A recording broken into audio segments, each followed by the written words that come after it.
Shalom dan sejahtera bagi kita semua. Di sini saya akan mempresentasikan materi tentang mikroprosesor. Terlebih dahulu, perkenalkan, nama saya Prima Casri Simamura. Saya kelas TIP 2101 NPM 2110013, mata kuliah mikroprosesor dari Pak Insan Parinduri. Tanpa berlama-lama, langsung kita mulai saja. Materi yang pertama, secara perkembangan mikroprosesor. Awal sejarah komputer. Komputer pertama diciptakan oleh Babbage Analytical Engine pada tahun 1834 sampai 1871. Itu masih trial mode. Komputer pertama bernama ENIAC Electronic Numerical Interrogator and Computer, mulai dibuat 17 Mei 1943 dan mulai dioperasikan pada Februari 1946. ENIAC memiliki 17.468 tabung vakum, 7.200 dioda kristal, 1.500 pemancar, 10.000 kapasitor. Maaf, ini salah ya. Mulai dioperasikan Februari 1946. Sekitar 5 juta sambungan yang disolder dengan tangan. Beratnya 27 ton, ukurannya 2,4 meter kali 0,9 meter kali 30 meter. ENIAC mengambil luas sekitar 167 meter kuadrat, mengkonsumsi energi sebesar 160 kW. Kita masuk ke mikroprosesor. Mikroprosesor merupakan perangkat keras yang tidak bisa bekerja tanpa software, mempunyai kemampuan diprogram atau program ulang. Misalnya lampu mengatur lalin yang menggunakan mikroprosesor bisa diubah setiap waktunya dengan hanya mengubah program dan bukan rangkaian sirkuitnya. Perkembangan mikroprosesor. Kita lihat bersama-sama. Transistor pertama diciptakan pada tanggal 29 Desember 1947 oleh John Barden, Walter Brattain, dan William Shockley di Bell Laboratories. Chip pertama diciptakan pada 2 September 1958 oleh Jack Kilby, membuat isi osilator sederhana 5 komponen yang diintegrasikan. Mikroprosesor pertama diciptakan pada tahun 1997 tanggal 15 November. Mikroprosesor 4004 yang 4 bit berisi 2300 transistor yang dapat mengolah 4 bit informasi pada kecepatan 740 kHz.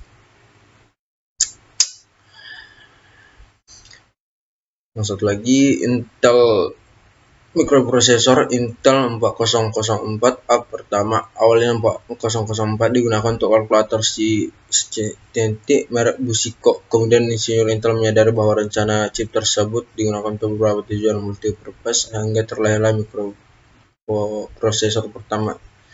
Jadi mikroprosesor pertama digunakan pada kalkulator ya guys ya. Perkembangan mikroprosesor. Ini tadi yang pertama. Ciri-ciri dikemas dalam bentuk DIP atau Dual Inline Package. Jumlah kaki 18 buah, hanya bisa berantarmuka dengan IC-IC lainnya dalam perangkat ini. Program hanya bisa dilaksanakan dari ROM. RAM hanya untuk menyimpan data sehingga susah untuk mengubah program. Selanjutnya beralih ke Intel 8008, dirancang dan dibuat oleh Intel dan diproduksi pada bulan April tahun 1972.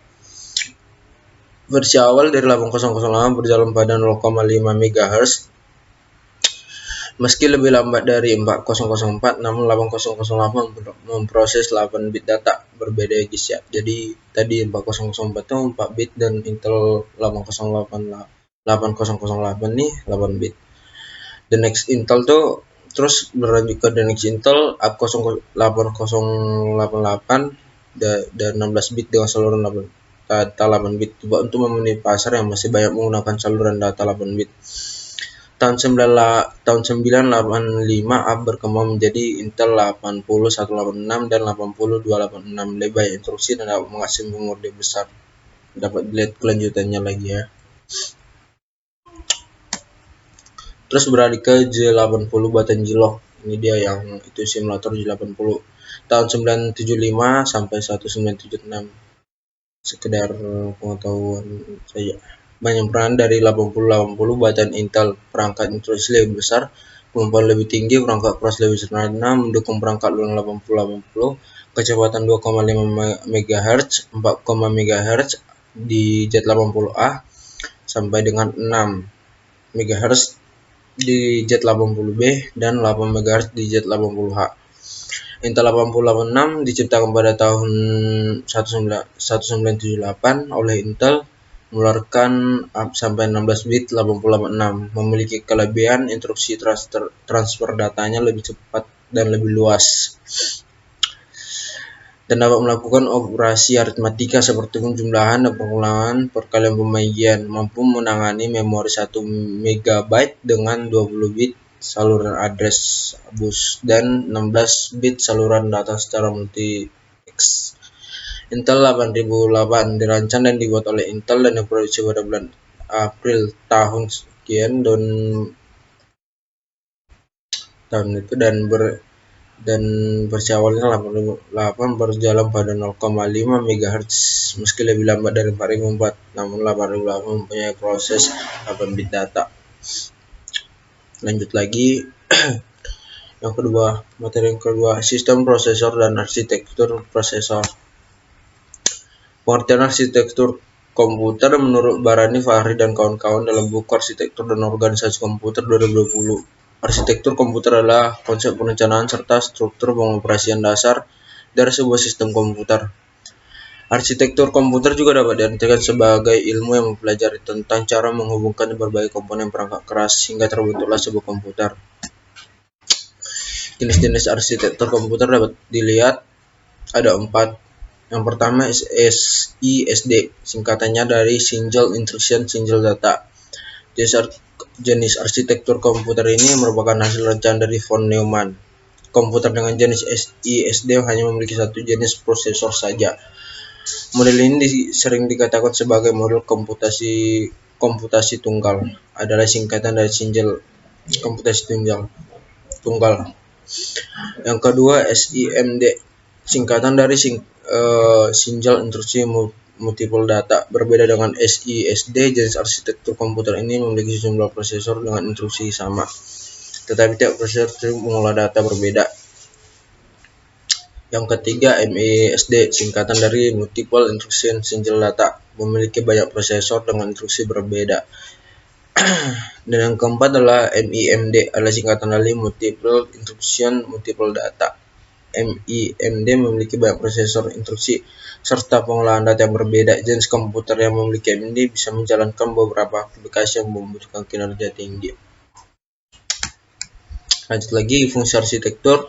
Yang pertama, perancangan awal komputer. Artinya komputer disusun dan dirancang sebaik mungkin agar kinerjanya maksimal. Yang kedua, mengontrol komponen yang ada di komputer. Tujuannya untuk menguatkan kerja komputer agar bisa berjalan dengan baik dan maksimal. Fungsi kontrolnya juga membantu pengguna atau ini yang menggunakan untuk bisa menjalankan banyak pekerjaan atau aplikasi dalam satu komponen, kayak multitask gitu ya guys ya. Sabar guys, mau minum, haus. Oke, lanjut lagi. Membantu menentukan aplikasi atau program yang digunakan. Arsitektur komputer dapat membantu programmer dalam menentukan aplikasi atau program yang cocok dengan komputer tersebut.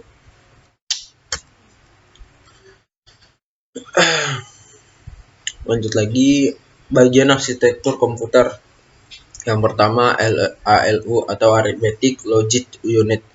ALU merupakan bagian dari mikroprosesor. Fungsinya untuk melakukan hitungan aritmetika serta logika. Contoh operasi hitungan aritmetika, penjumlahan serta pengurangan. Sedangkan contoh operasi logika ialah fungsi AND OR serta OR. Yang kedua, control unit. Control unit adalah bagian komputer yang fungsinya untuk mengatur serta mengendalikan seluruh peralatan komputer. Control unit juga mengatur pengolahan data dalam komputer. Yang ketiga, memori merupakan media penyimpanan pada komputer. Tiap program dan data dalam komputer akan disimpan dalam memori. Yang keempat, input dan output. Input dan output sering juga disebut I atau O, merupakan sistem Sorry guys, ada kesalahan. Input dan output sering juga disebut I/O, merupakan sistem pemrosesan informasi dalam komputer. Input merupakan data yang diterima, sedangkan output merupakan data yang dikirim ke sistem. Tingkatan arsitektur komputer di hardware level ada physical device layer, yang kedua digital logic layer, yang ketiga microprogramming layer, dan keempat machine layer. Dan di software level ada application layer, higher order software layer, operating system layer. Lanjut lagi, bisa dilihat pengertiannya. Physical device layer merupakan komponen elektrik dan elektronik yang sangat penting. Digital logic layer, elemen pentingnya ini hanya dapat menyimpan, memanipulasi, dan mentransmisi data dalam bentuk representasi biner sederhana. Yang ketiga, microprogramming layer menginterpretasikan instruksi bahasa mesin dari layar mesin dan secara langsung menyebabkan elemen logika digital menjalankan operasi yang dikehendaki. Instruksi program ini disebut mikrokode dan program kontrolnya disebut mikroprogram. Yang keempat, machine layer adalah tingkatan yang paling bawah di mana program dapat dituliskan. Memang hanya dalam bahasa mesin yang dapat diinterpretasikan secara langsung oleh hardware. Yang kelima, operating system layer mengontrol cara yang dilakukan oleh semua software dalam menggunakan hardware, yang mendasari underlying dan juga menunjukkan kompleksitas hardware dari software lain dengan cara memberikan fasilitasnya sendiri yang memungkinkan software menggunakan hardware tersebut secara lebih mudah. Yang keenam, higher order software layer mencakup semua program dalam bahasa mesin yang memerlukan penerjemah ke dalam kode mesin sebelum mereka dapat dijalankan. Yang terakhir, application layer adalah bahasa komputer seperti yang dilihat oleh end user.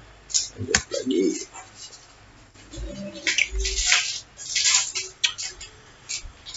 Oke, pengertian prosesor. Prosesor adalah komponen utama atau otak dari laptop atau komputer Anda. Prosesor terletak tepat di tengah motherboard. Prosesor memiliki fungsi yang penting bagi seluruh operasi perangkat komputer karena semua perintah dimulai dari prosesor. Maka dari itu, memilih prosesor terbaik untuk mendukung pekerjaan menggunakan komputer atau laptop sangat penting bagi pengguna, mulai dari pekerjaan sederhana seperti menulis, membalas email, berselancar di internet, main game, dan mengolah grafis semua dilakukan dengan komputer atau laptop. Sabar guys, aus.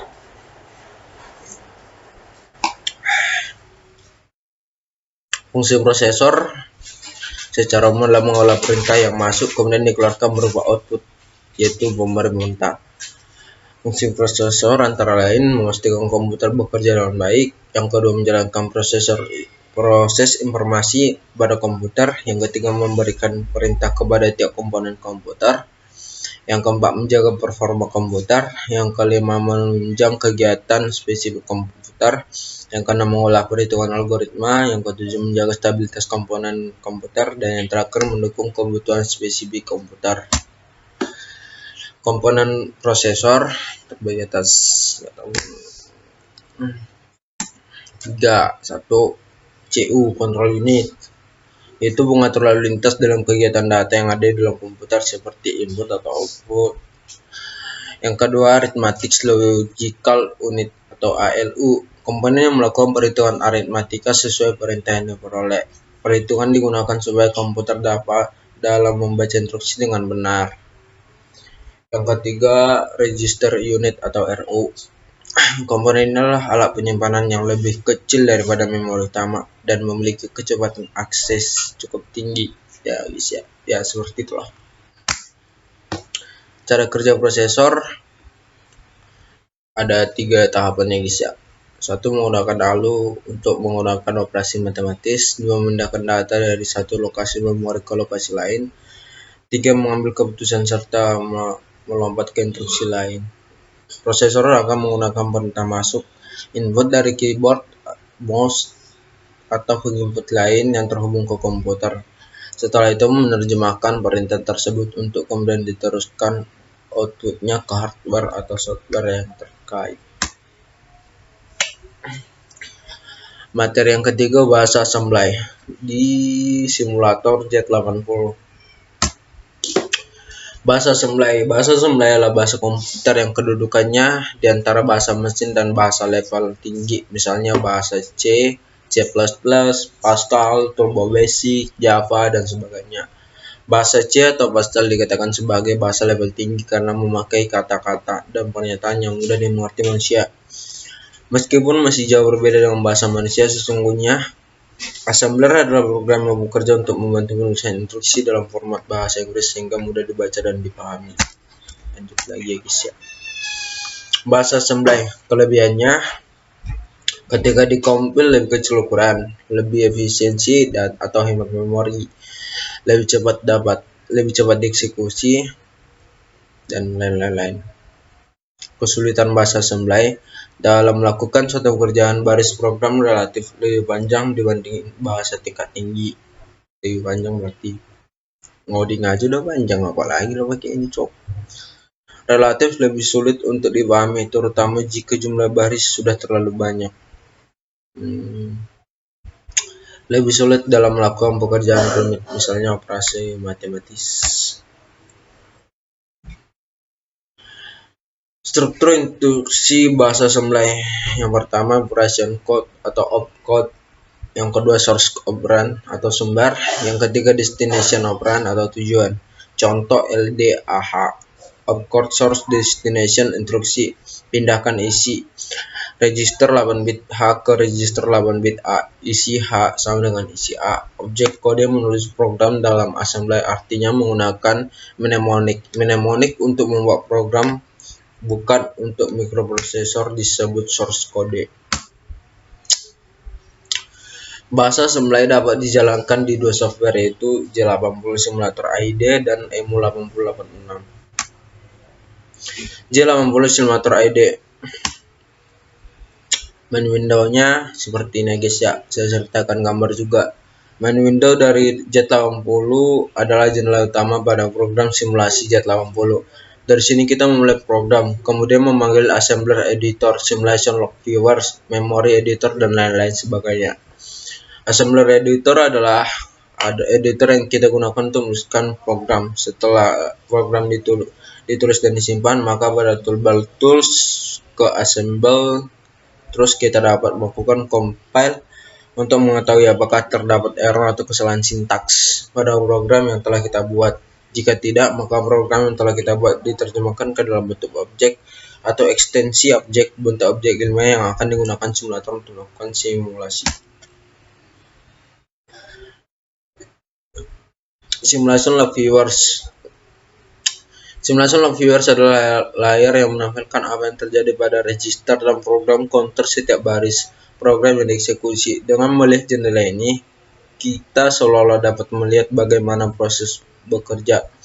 Memory editor menampilkan isi dari tiap alamat memori. Nilai dari setiap alamat memori akan terisi secara otomatis sesuai dengan layout code program, atau juga dapat diubah secara manual dengan mengklik atau menuliskan isinya secara langsung.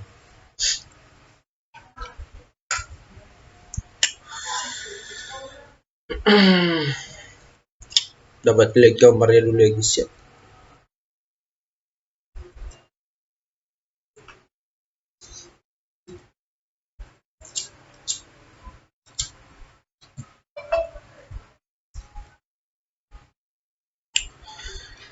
Saat kita masuk ke program Z80 Assembler, kita menggunakan kode yang bernama LD. LD itu adalah sebuah kode yang diperuntukkan untuk mengambil data. Setelah kita buat LD, kita harus menginputkan huruf apa yang ingin kita masukkan nilainya. Contoh LD5 AH5H, yang berarti kita akan masukkan input nilai 5 di kolom A. Dan H itu apa? H itu adalah kode hexadesimal. Lalu untuk mengakhiri kode tersebut, kita harus menggunakan halt atau berhenti, dan kode N untuk berakhir. Contohnya bisa dilihat seperti gambar di samping.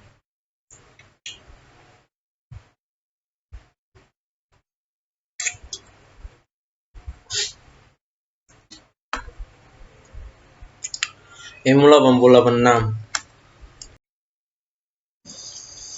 Buka emu86, lalu klik new, lalu kita akan masuk ke dalam ukurannya seperti contoh di samping. Kode program ini sangat banyak sekali, sama halnya kode program Java, C++, C ataupun Pascal.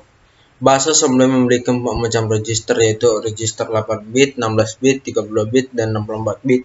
Register 8 bit antara lain AL, AH, BL, BH, CL, CH, DL, dan DH. Register 16 bit antara lain AX, BX, CX, dan DX. Register 32 bit antara lain EA, EX, BX, ECX, dan EDX.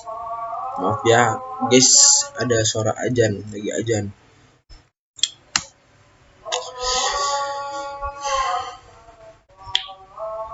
Di sini kita akan melakukan builder ya guys ya.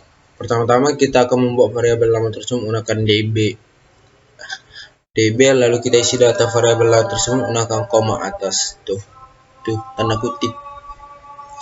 Lalu untuk memanggil variabel kita gunakan yang namanya proses terlebih dahulu untuk memproses semua kode dan data yang kita buat. Lalu kita inputkan lagi kode m of ah 9h hexadesimal, lalu kita inputkan kode leadx nama. Nah, di samping leadx nama itulah variabel yang kita buat pertama kali sebelum menginputkan data kembali ke prosesnya. Lalu setelah kita inputkan kode int21h, lalu ketika semua sudah selesai, jangan lupa untuk menambahkan kode nt dan data sama seperti contoh di sampingnya guys ya. Coba lihat.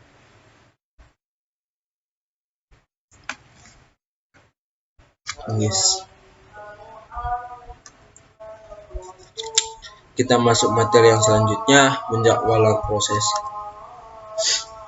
Definisi penjadwalan proses. Penjadwalan di sini memiliki makna kumpulan kebijaksanaan dan mekanisme di sebuah sistem operasi yang berkaitan dengan urutan proses kerja dalam memutuskan proses mana yang akan dijalankan dahulu, kapan berjalan, atau beberapa lama proses itu berjalan. Penjadwalan proses itu memiliki kriteria untuk mengukur dan optimasi kinerja penjadwalan, yakni adil fairness. Proses yang diperlakukan sama, yakni mendapatkan jatah waktu pemrosesan yang sama, dan tak ada proses yang tak kebagian layanan proses sehingga dapat mulai kekurangan waktu. Yang kedua, efisiensi pemroses dihitung dengan perbandingan rasio. Yang ketiga, waktu tangkap respons sistem yang dibagi menjadi sistem interaktif, terminal respons sistem, yakni waktu yang dihabiskan dari satu karakter terakhir dari perintah dimasukkan sampai hasil pertama muncul di layar. Sistem waktu nyata real time atau event response time adalah waktu dari saat kita kejadian atau internal atau eksternal sampai instruksi pertama layanan dimasukkan di eksekusi. D. Turnaround time, waktu yang dihabiskan dari saat program mulai masuk ke sistem sampai program diselesaikan oleh sistem. Yang E. Throughput, jumlah kerja yang dapat diselesaikan dalam 1 unit waktu. Penjadwalan proses ada 3 guys ya. Yang pertama FIFO, yaitu first in first out, atau FCFS, first come first serve. Proses diberi jatah waktu proses berdasarkan waktu kedatangan. Pada saat proses mendapat jatah waktu pemproses, proses dijalankan sampai selesai. Penjadwalan ini baik untuk sistem batch yang jarang berinteraksi dengan pemakai, contoh aplikasi analisis numerik maupun pembuatan tabel. Sangat tidak berguna untuk sistem interaktif karena tidak memberi waktu tanggap yang baik. Tidak dapat digunakan sistem waktu nyata atau real-time applications. Berikut contoh Vivo seperti gambarnya di sampingnya guys ya. Seperti gambar berikut, kita akan membuat prosesnya P1 sampai P5 dengan P5. Lalu kita buat convert time seperti 57431. Lalu di waktu prosesnya kita tinggal menambahkan saja dari P1 sampai P5, contoh P5. Ya gini guys, P5-nya waktu mengambil prosesnya itu ya yang gimana ya, first kayak yang pertama itu yang dikerjain, nggak berapapun lainnya walaupun yang terbesar itu tetap. Kalau di FIFO ya, yang pertama yang penting contoh di P1 dia harus kerjain, yang 5 berarti hasilnya, tapi di waktu prosesnya itu kayak yang paling kecil duluan gitu. terus ditambah lagi dengan yang di bawahnya, contoh 5 tambah 7 12, tambah lagi 12 tambah 4 16, 16 tambah 3 19, 19 tambah 1 20, 20 tambah 2, udah pas itu sampai P5 doang kan. Terus AWT nya sama kan kayak rata-rata gitu guys, rata-ratanya sigma waktu proses per sigma berstem mendapatkan AWT nya sehingga 3,6 milisekon. Yang kedua SJF, shortest job first, waktu dalam proses masalah yang tidak mengetahui current job. Untuk mengetahui current job dengan membuat estimasi, langsung ke contoh aja guys ya. Yang ini, kalau contoh gini, buat contoh gini tentang P1 sampai P5 gitu, berstemnya 4 2 3 4 8. Nah, di sini dia harus dikerjain terkecil dulu guys. Dia kerjain yang terkecil dulu, tapi dia nambah-nambahnya itu kayak mana ya, berurutan juga gitu. 2 kan, 2 tambah 3 5, terus berarti habis ketiga pastinya ke 4, 5 tambah 9 jadinya, terus habis keempat ke 6, 9 tambah 6 sampai 15 dan seterusnya. Terus kita peroleh AWT nya juga rumusnya tadi guys, sigma waktu proses per berstem. Yang ketiga priority scheduling. Nah, di sini dia yang dikerjakan lebih besar guys, tapi kita baca dulu ya teorinya. Maaf. Priority scheduling merupakan algoritma penjadwalan yang mendahulukan proses yang memiliki prioritas tertinggi. Berarti yang max guys. Nilai tertinggi setelah dan prioritas suatu proses dapat ditentukan melalui beberapa karakteristik antara lain time limit, memory recruitment, access file, perbandingan antara IA burst dengan CPU burst, tingkat keberhasilan proses.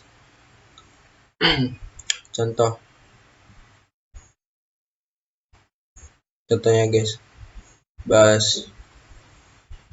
Jadi dia yang lebih tinggi dulu guys, 12, contoh 12, terus habis 12 kan 8 tuh, 12 tambah 8 20, 20 tambah 7 kan di bawah 8 tuh 7, lihat ya di sini mau tandai. Terus berarti kena 7 tambah ini kan 7 waktu prosesnya 27, dia ke 6, 27 tambah 6 33, terus harus 3 ini terakhir. AWT nya juga sama ya. Oke guys, terima kasih atas waktunya sudah melihat saya presentasi. Kalau ada tutur kata yang salah, saya minta maaf. Sekian dan terima kasih.